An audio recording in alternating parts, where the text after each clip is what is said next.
बिस्मिल्लाहिर्रहमानिर्रहीम। आज जिस हम टॉपिक की बात करें बेसिकली वो है आरएमयू। आरएमयू से मुराद है रिंग मेन यूनिट। ठीक है, अब ये होता ये है कि जो पावर प्लांट्स होते हैं या इंडस्ट्रीज़ होती हैं बड़ी, उनके डिस्ट्रीब्यूशन का जो सिस्टम होता है ना, इलेक्ट्रिकल डिस्ट्रीब्यूशन सिस्टम, वो मेनली आरएमयू होता है। अब वो होता कैसे है, आरएमयू के बारे में आज थोड़ी सी हम बात करेंगे। बेसिकली ये पूरा एक समझ लें, ये प्लांट का एरिया है, समझ लें कोई भी प्लांट है। अब उसमें वो सिस्टम जो है ना, इस तरीके से वो सिस्टम ये हमने एक कनेक्शन कर दिए, एक लूप बना लिया, क्लोज लूप कर लिया हमने एक।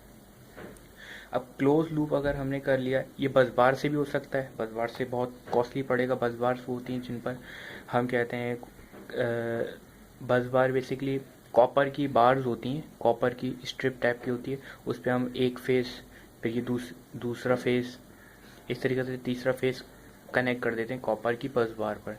कॉपर आपको पता है कि गुड कंडक्टर होता है, तो उसमें इलेक्ट्रॉन आराम से फ्लो कर देते हैं। अच्छा, ये आरएमयू की अगर हम बात करें तो आरएमयू बेसिकली हम इसी तरीके से कनेक्शन कर देते हैं। ये बस बार ले लें या केबल्स ले लें, कोई भी, ये 3 केबल हैं, 1 2 3, इसका मुराद है कि 3 केबल्स हैं।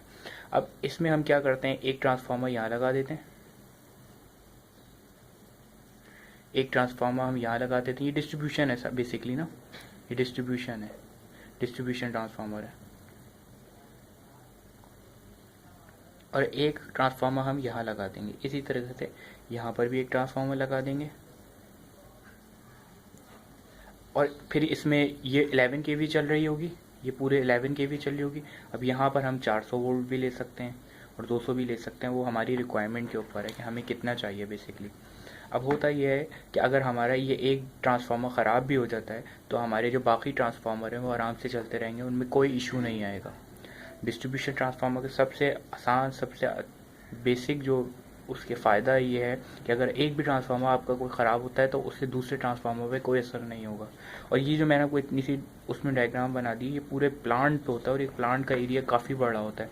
अब उसमें हमें बेसिकली आरएमयू की कब ज़रूरत पड़ती है, डिस्ट्रीब्यूशन ट्रांसफार्मर की डिस्ट्रीब्यूशन में कब ज़रूरत पड़ती है, जब प्लांट कमिश्निंग फेज़ में होता है। कमिश्निंग फेज़ में सबसे पहले आरएमयू बनाया जाता है, ताकि क्योंकि लाइटनिंग की ज़रूरत पड़ती है, वेल्डिंग की ज़रूरत पड़ती है, इस तरीके से। और जितने भी प्लांट से रिलेटिव जो जितने भी इलेक्ट्रिकल इक्विपमेंट, इलेक्ट्रिकल सप्लाई की ज़रूरत होती है, तो हम पहले डिस्ट्रीब्यूशन ट्रांसफार्मर के लिए आरएमयू बिछाते हैं। आरएमयू बिछाने से हमारे पास क्या होता है कि हम सप्लाई दे सकते हैं। सप्लाई देंगे तो ज़ाहिर बात है और काम हो गए, वेल्डिंग से रिलेटेड और जो भी डिफरेंट इलेक्ट्रिकल चीज़ें हैं, तो ये काम होता है। तो ये आरएमयू का बेसिक कॉन्सेप्ट था।